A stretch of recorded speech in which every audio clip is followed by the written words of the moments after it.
Hey guys.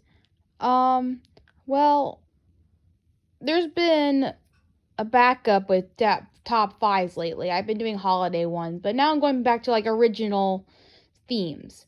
I'm doing endings right about now, and it's been harder and harder to do these top fives because for some reason I can't find the ones I'm looking for, like weird endings for, you know what I'm talking about, like in movies and such.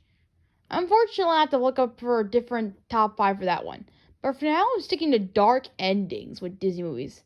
Or like movies that are family friendly, but have a darker tone to them. Like the ending is just so dark that everything else in the movie just ruins it for you. I can think of I'm thinking of five that's kind of a dark ending. Now, there might be more that I haven't mentioned in this top five yet, but if there's ones that you want to mention, tell me in the comments below. For now, this is my top five dark endings to family movies. If there's any more that you guys want to point out, let me know in the comments below. These are just mine that I just thought of that I think would work. And they're not just family movies, there are some that I think I put in here that are not exactly family related. But there's a good reason why it's on here, and I'll explain why later on. Number 5, Fantasia. Fantasia kind of ends abruptly for me. Not that it's not a bad movie or anything, but most of the things that happen in this movie have very weird, sad, and dark endings. For instance, Sorcerer's Apprentice. I don't think everyone talks about the ending of this movie, of this short, but in particular, Mickey gets in trouble. He gets kicked off screen, and he's very upset. I mean, not that he didn't get his comeuppance. I thought maybe at least he would learn a lesson, and then later in the future, he would learn to become a great sorcerer or something. But unfortunately, this cartoon ends in a very melancholy tone, where you don't really know exactly if he is if the sorcerer Mickey is actually pretty happy what he did, or like what happened. Pretty much, it's just an ending where he just learns his lesson, and he gets in trouble, he goes off screen. For a kid watching that, I think they'd be very freaked out. That's with the brooms and everything. I was totally afraid. So I could say that this ending definitely did throw me off guard. Especially the big part where he just throws him off the broom. And then there's also the biggest ending of them all in Fantasia, where it ends with Trainabog. Of course, it ends with the Alpha Miria, but still, it ends very abruptly with that scene. And if you don't know the comms text, you might be convinced that it ended with just that one cartoon. Altogether, it's beautiful, but if you're a kid watching it, you could be freaked out by it and how it ends just like that. A lot of kids love Fantasia these days, but again, like, I don't know, I just think it just ends abruptly. It's beautiful, but as a kid, it just seems a little bit off.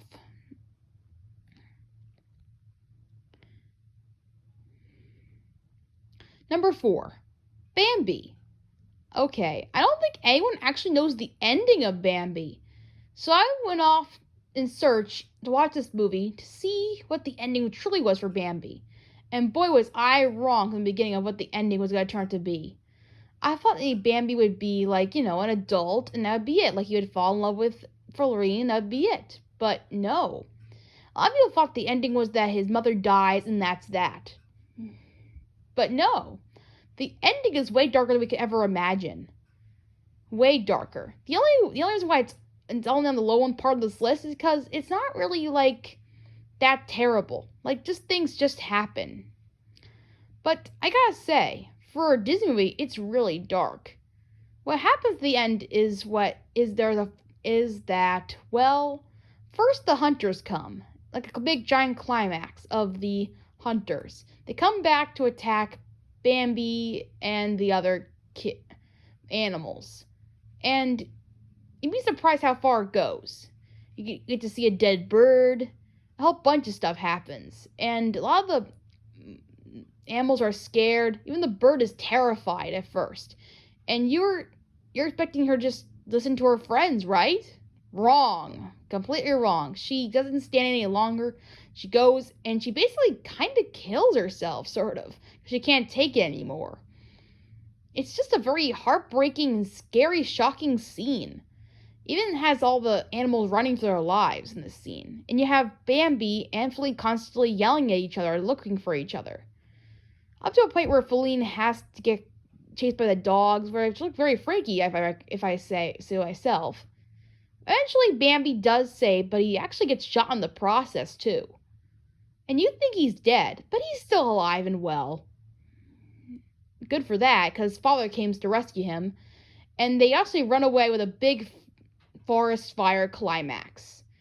At this ending in particular, they're going to have the hunter be killed by the fire, just to show that the man is not actually powerful enough. This was in the book, but Disney decided against that, thinking it'd be a little too dark. Yeah, but then again, I think we went pretty fine. So the climax ended up being of his dad and him running away from the fire, them escaping, getting to Feline, having babies, with a happy ending. I mean, it is a happy ending, but just to come off of the ending being that there's a fire, it's just really heartbreaking to see. I don't know, but I just feel like it was a very dark movie to end on with Bambi. Just to seeing all the hunters attacking the animals, it's a very dark, gruesome ending idea.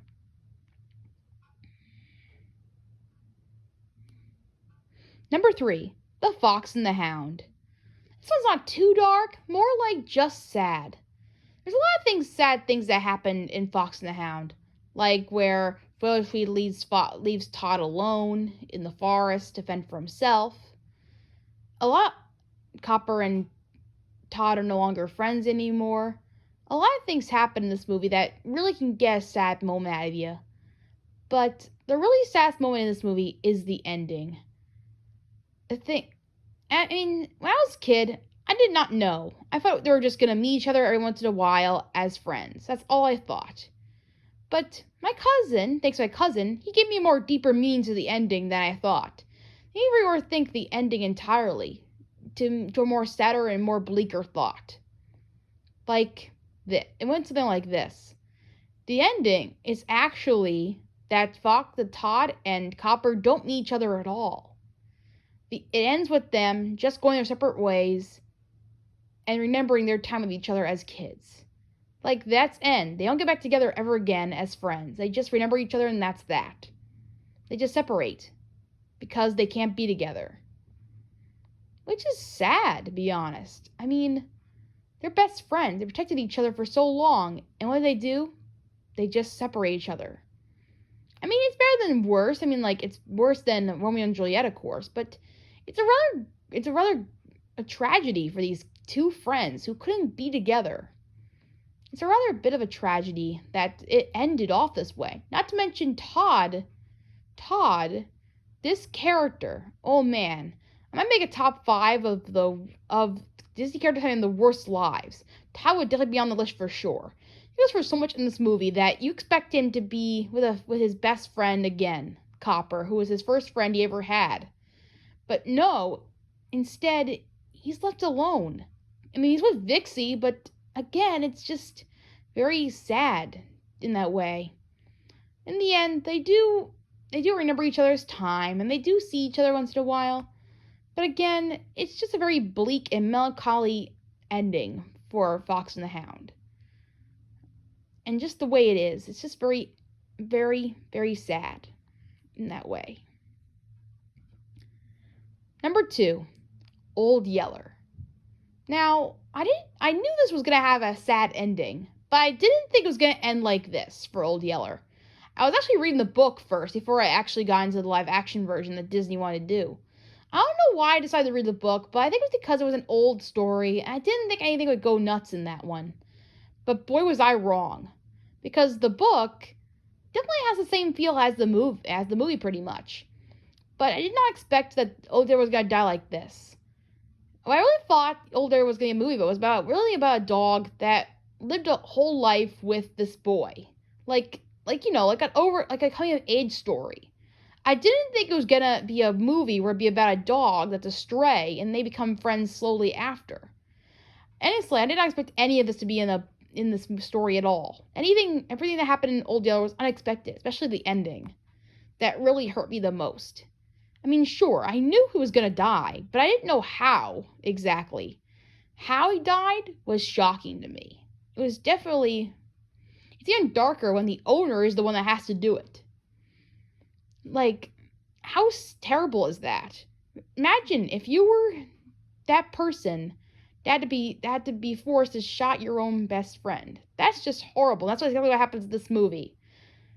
Travis, the main character, of course, which is the same name as my brother, not gonna lie, I think that's pretty hilarious. But either way, he is forced to kill his own best friend, Old Yeller, in the ending. Not to give it away or anything, but he has rabies, and while he's attacking a bear to protect the family.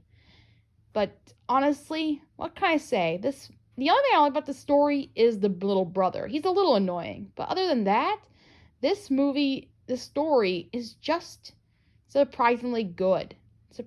Go watch it right now. That's just the movie. I recommend the movie the most. The book is way too long, but if you have time for the movie, watch that one. It's pretty much the same beat, the same feel, pretty much. But either way is fine, because this movie is meant to be touched and sad than anything else. What can I say? It has been referenced a lot in TV shows, more than Bambi has ever could have been. Plus, I have a lot of other movies that have involved dog death, so get ready for those. Honorable mentions. All these ones are mostly about dogs, but not as sad as Old Yeller, of course.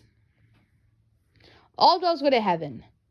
This one is not particularly sad, but I think the one thing that makes it particularly sad is the fact that Charlie actually risks his life to save Anne-Marie. I think the fact is that Charlie is this character that's a bad dog at first.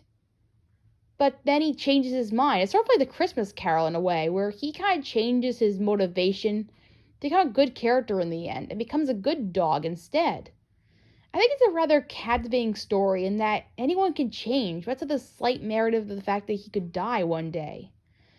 So he accepts his fate, but he is happy enough that he actually risked his life for one person. So I think that's good enough. It's also very weird that we get a very dark ending with Carface being a devil-like dog with horns. I find that very weird. I thought maybe there was going to be like a sequel with this ending going on here, but it just ended off with an abrupt note with that. And then the credits have him in the heaven. I don't know. I really thought there was going to be some kind of dark climax or something, but no, it just ended with him being a devil, and that's that. I don't know why they made that in the ending, but whatever. It used to scare me a lot as a kid, but whatever. This ending is very, very moving for me. I think it's very underrated for anyone who likes Don Bluth. Marley and Me. Marley and Me, of course, is pretty much the same narrative as Old Yeller, but pretty much different. It's what I imagined Old Yeller could have been. A coming-of-age story with a dog with a family. And that's exactly what happens here with Marley and Me. Marley and Me just ends up being a dog who gets sick, and she ends up dying. It's sad to slowly see, but in the end, it works. It's a slow beat narrative of a coming-of-age story with a family and a dog, but it just turns out sad because of the fact that he's sick, I guess. But either way, it still gets the sadness out of you. Number 1, The Boy in the Striped Pajamas. Now, again, I was going to do mostly family movie-oriented stuff, but this one happens to be a movie I was shown as a kid, unfortunately, in school. I started watching it when I was in middle school. And I'm honest, I think people who watch this movie are just way too young to watch it. I think you have to watch it when you're an adult, at least. Not for me. We watched it in school just to learn, well, World War II and stuff like that, but I think this movie surprised me about what the ending was going to turn out to be. I really thought the ending was going to turn out to be something else, just like Old Yeller. I really thought it was going to be a different ending altogether. What I did not expect was this. I really expected Schmo to die, mostly. Just naturally him. Nobody else. Just him. And that the main character would just be upset. But no, instead, they died together, which is beautiful, but in a way, it's also pretty sad. Especially the family who actually raised him and being enough to be a young kid. Imagine all his friends that moved along see him and they know he's dead. I don't know. It was very out there ending for me, especially the fact that he's not like a part of the Carnation camp to begin with. But at the same time, like it's a very out there ending. Like that never really happened in the that never really happened in real life or anything. It's mostly fiction, this story, but mostly captivating in a way that they die together. It's very sad, and the family are just yelling and why it happened. It's also abrupt. The music just is beautiful at the end where you just watch the whole empty room with nobody in with blankets. You just know what happens. Anyway, sorry to end this top 5 on a very sad note, but these are all dark endings. But if there are any other ones you guys can think of, let me know in the comments below. I haven't really had a hard time making this list. I also had a hard time making other ones too, so you guys can think of any other ones that have dark endings. Let me know in the comments below. And I'll see you next time. Bye. And tell me more about the strange endings too, because I'm still trying to work that top 5 out.